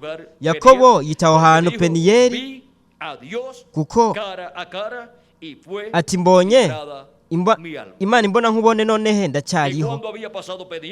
le salió izuba rirasa akirenga peniyeri y cojeaba de agenda su cadera. acumbagira itako Ahora ryiwe. vean cómo rero murabona ingene cuando estaba rayando el alba igihe umutwenzi wari utambitse de un nuevo día w'umunsi mushasha fue que Jacob recibió la bendición niho yakobo de yaronkeye Dios por umugisha medio del w'imana ángel de Jehová. biciye muri marayika w'uhoraho. Y cuando está rayando el alba kandi igihe de un umutwenzi nuevo ariko día uratambika dispensacional y de un nuevo milenio, w'ikiringo gishasha n'ikimumbi gishasha, aho niho ihanga ry'abaheburayo la bendición de Dios bazokwakira umugisha w'imana de biciye ver y agarrarse del mu kubona ángel, no kugumbira marayika w'uhoraho. mismo ángel que se agarró wa wundi marayika Jacob, yakobo desde yafata años atrás. akagumbira imyaka ibihumbi iheze, ariwe ku munsi w'iherezo azoba yigaragaje mu mubiri w'umuntu biciye muri marayika w'umwami Yesu Kristo, ariwe ari marayika del Dios vivo. afise ikidomeco c'Imana Vean nzima. cómo será nimurabe todo este gran evento ingene ibi bintu vyose divino que se cumplirá vy'Imana en medio del bizoshitswa pueblo hebreo. mw'ihanga ry'abaheburayo. ariko Cuando esto suceda con el pueblo hebreo, igihe ivyo bizoba kw'ihanga ry'abaheburayo, ya nosotros aho twebwe hemos recibido tuzoba twaramaze habremos recibido kwakira todas las bendiciones imigisha yose divinas y y'Imana, estaremos ya kandi en el nuevo cuerpo. tuzoba twamaze kuba turi mu mubiri mushasha. Y kandi eso está muy cerca, ivyo biri hafi cyane kugira ngo bibe. está muy cerca la resurrección de los muertos en umuzi ko Cristo, abapfuye bizeye y la Kristo transformación ugiye de kuba nosotros uri que hafi vivimos, no y también guhindurwa está muy cerca kwa twebwe ko la ari manifestación kwa twebwe ariho turi del ángel de bazima, Jehová, del ángel del pacto de ukugaragazwa Jesucristo, kwa marayika en w'isezerano Espíritu Santo a través de su ángel mwe mu mensajero yera biciye muri marayika we ntumwa hebreo. ku ihanga ry'abaheburayo, En la manifestación mu kwigaragaza del ángel kwa marayika con el sello afise del Dios vivo. ikidomeco c'Imana nzima. Ahora vean ustedes rero nimurabe el misterio del ángel ibanga rya marayika con el sello afise del Dios vivo. ikidomeco c'Imana Miren lo nzima. sencillo que es todo. mwabonye ingene vyose biciye Todo bugufi, es tan y tan sencillo vyose biroshe cyane que ya hasta los niños kugeza naho abana babitahura. siempre las cosas grandes de Dios son manifestadas en la forma más ibintu sencilla bikomeye ku Mana que un bigaragazwa ser mu buryo buciye humano bugufi se puede ku buryo imaginar. umuntu atoshobora kunavyibaza. Hemos llegado al tiempo Twaramaze gushika mu gihe señalado para la venida y manifestación cerekanwa nko kuza nko kugaragara kwa marayika aza afise ikidomeco c'Imana para la iglesia nzima del Señor Jesucristo en la edad de la piedra kw'ishengero angular, ry'umwami Yesu Kristo mu gihe cy'ibiri komeza y imfuruka luego para el mu nyuma ku ihanga ry'abaheburayo. o sea que la iglesia del Señor ni ukuvuga Jesucristo yuko ishengero ry'umwami Yesu Kristo esa bendición ryakira uwo mugisha ubwa mbere, al ángel del pacto, al ángel de rirabona Jehová, marayika w'isezerano, marayika en w'uhoraho Jesucristo, ariwe ari Yesu Kristo en Espíritu Santo, muri mpwemu yera manifestado agaragaye en el día postrero, ku munsi w'iherezo su ángel mensajero. muri marayika wiwe ntumwa. Así como en cada edad fue visto nk'uko parcialmente el ángel, muri buri gihe hagaragaye mu buryo bw'agace marayika w'uhoraho yigaragarije muri buri mumarayika n'umwe wa buri gihe, ese ángel uwo mumarayika, del pacto, uwo marayika que es w'isezerano Jesucristo, ariwe ari Yesu Kristo en Espíritu Santo, muri mpwemu yera. ustedes es el que nimurabe en este día postrero niwe kuri uno munsi w'iherezo estará manifestado en azoba agaragariye su ángel mensajero, muri marayika wiwe ntumwa, en el ángel muri marayika con el sello afise del Dios vivo, o sea, ikidomeco el ángel c'Imana nzima, no kuvuga marayika afise mpwemu yera, con marayika el ángel de Jehová dentro de Marayika- él manifestado. afise marayika w'uhoraho agaragariye muri we. Por lo tanto, la obra que estará siendo hecha nico gituma rero igikorwa kizoba kiriko no kirakogwa será la obra del hombre, sino la obra ntikizoba ari igikorwa del que estará c'umuntu, en ese ariko hombre kizoba ari igikorwa c'uwuri muri uwo muntu ahigaragarije.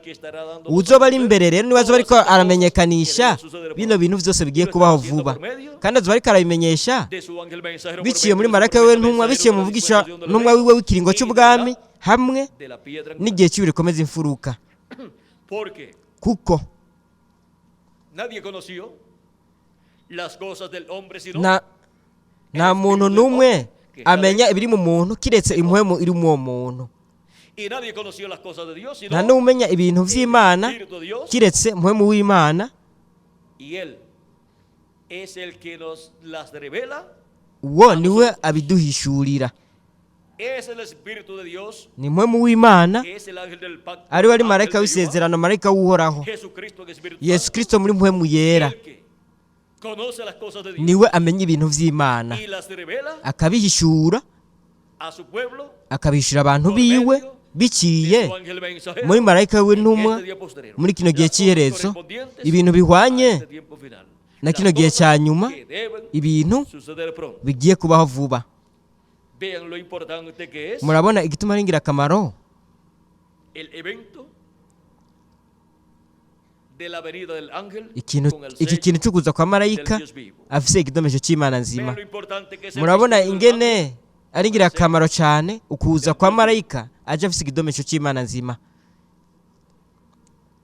Toda persona que va a ser Buri muntu wese azohindurwa akanyakugwa se agarrará azogumbira de Jehová del ángel del marayika pacto, w'isezerano marayika w'uhoraho que es Jesucristo el Espíritu Santo ari we ari Yesu Kristo muri mpwemu yera en su ángel mensajero. yigaragarije muri marayika w'intumwa azogumbira neza Manifestación de Jesucristo uko kwigaragaza kwa Yesu de Kristo su ángel mensajero, biciye muri marayika hasta que w'intumwa reciban kugeza la bendición arose de ser umugisha transformados wo guhindurwa y restaurados. no kunyakugwa.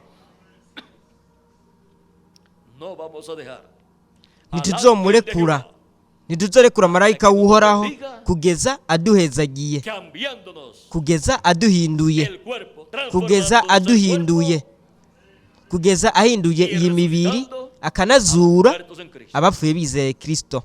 Y después Mu nyuma le toca al pueblo hebreo. hacaramukigwa ihanga ry'abaheburayo ari bo Le está bamurindiriye esperando barindiriye ya hace muchos años. barabirindiriye haciye imyaka Porque ha myinshi regresado a la tierra de Israel, kuko mu gusubira mu gihugu cya Isirayeli no para morir allí. ntibajyayo kugira ngo bapfire ngaho ariko ni ukugira ngo babone kandi bakire La venida del Mesías, ukuza kwa Mesiya manifestado agaragariye a través agaragaye del biciye ángel con el sello muri marayika del Dios vivo. afise ikidomesho cy'Imana nzima. Ellos no comprenden todavía Bo bona n'ubu muchas cosas. porque ntibatahura ibintu byinshi kuko na n'ubu no se ha revelado ntara el ángel de Jehová, el ángel marayika w'uhoraho marayika w'isezerano ntarabihishurira biciye muri marayika afise ikidomesho cy'Imana nzima. pueden comprender Nicyo muchas gituma cosas. rero badashobora gutahura ibintu byinshi na n'ubu ariko bo baravuga Que cuando el Mesías venga, baravuga yuko ni será un Mesiya profeta, niyaza ko azoba ari umuvugishwa n'Imana yuko azoba ari umuntu el cual ellos están esperando. yuko ari umuntu uwo bo barindiriye. Me estaba diciendo Kandi Jairo Hayiro no yarambwiye consiguió, ariko toda la información, sinaronse amakuru yose detallada y por escrito, ido n'ido mu buryo la bw'ivyanditswe información en dónde está amakuru publicado eso, y'aho ivyo vyatangajwe ivyo bijanye a cómo será n'ingene el hombre que ellos están uwo esperando. muntu barindiriye we azoba ameze Porque hasta kuko tienen una descripción aba barafise utuntu twose twerekana kuko uwo muntu azoba ameze uwo barindiriye ariko no les tengo toda la información kubera yuko ati amakuru yose mfise como es confirmada o ngo ndabishimangire la evidencia, canke ngo bifise ikivyemeza noticia de esa información. icemeza No amakuru les tengo una revista o canke ngo mbe mfise ikinyamakuru aho ivyo bintu vyose vyaba vyatangarijwe ngo mwebwe nshobore kubibereka ndabibereke ngaha de la cámara, biciye kuri kamera. entonces no les puedo decir Rero sinoshobora kubibabwira todo lo que me fue dicho ivyo nabwiwe que vyose ellos decían acerca ico bo bavuga del hombre ku bijanye que n'uwo ellos están muntu esperando. uwo bo barindiriye. Así es que Nuko rero vamos a dejarlo hasta ahí. reka En alguna ocasión tubirekere ngaho igihe kimwe esa información ni a naba través de una narose revista amakuru o mu periódicos, kinyamakuru runaka o alguna noticia de canke radio, nkaronka amakuru biciye pero ku que la radio tenga, canke kumbonesha kure todo eso grabado y se los pueda mostrar. ivyo rero tuba tubifise bifashwe rero nzoshobora Se kubibereka los mostraré rero nzobibereka para que ustedes vean kugira ngo mwebwe mubone cómo ellos están esperando ingene bo barindiriye a ese hombre, uwo muntu al ángel uwo mumarayika del Dios vivo. afise ikidomesho Porque c'Imana ese es el nzima enviado kuko uwo para el pueblo hebreo, uwo para n'urungikwa ku ihanga ry'abaheburayo kugira ngo ahamagare 144,000 hebreos. yegeranye ijana na mirongo ine na bine vy'abaheburayo abashireko ikimenyetso. Sí, el que la va a hacer Mbega azoshobora gukora es ico Jesucristo gikorwa en Espíritu Santo. mbega Es Yesu el Kristo ángel muri del mpwemu pacto. yera marayika través de w'isezerano azoshobora gukora ivyo Así bintu que hay alguna- ivyo rero alguna azobikora cosa biciye mu posible para muntu Dios. mbega No da. hariho ikintu na kimwe kidashoboka ku Mana Antes nta na de kimwe hacer esa kihari. obra, Imbere yuko rero akora ico gikorwa Ya aquí dice avuga yuko que será yuko realizada esa obra. icyo gikorwa kizoba cyamaze gukorwa kandi ko bazaba bamaze gushyirwako ikimenyetso. Ibyahishuriwe Yohana 14 murongo wa mbere ukabandanya aravuga hati, kandi mbona umwagazi w'intama ahagaze ku musozi Siyoni ahagararanye n'abantu ibihumbi 144 bafise izina ryiwe n'izina rya se ryanditswe mu ruhanga rwabo.